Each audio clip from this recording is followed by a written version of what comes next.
В Москве сейчас много киргизов.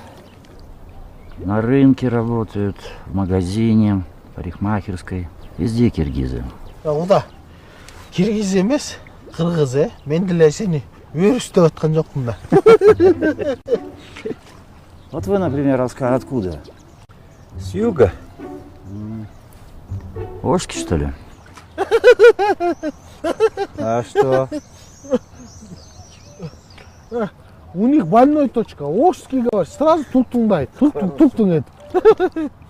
Туктуңда ойлатпайсың. Тултуңдагы несі? Туктуңдап атасың. Балка келгенде туктуңдай бересиң. Лучше да. Бая кыз баштадыңыз ба?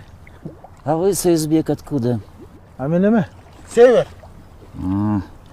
Аркалык, что ли? Не? Не это? Не тут? Ой, не надо мне вот тут вот. Зачем надо? Аркалык, маркалык.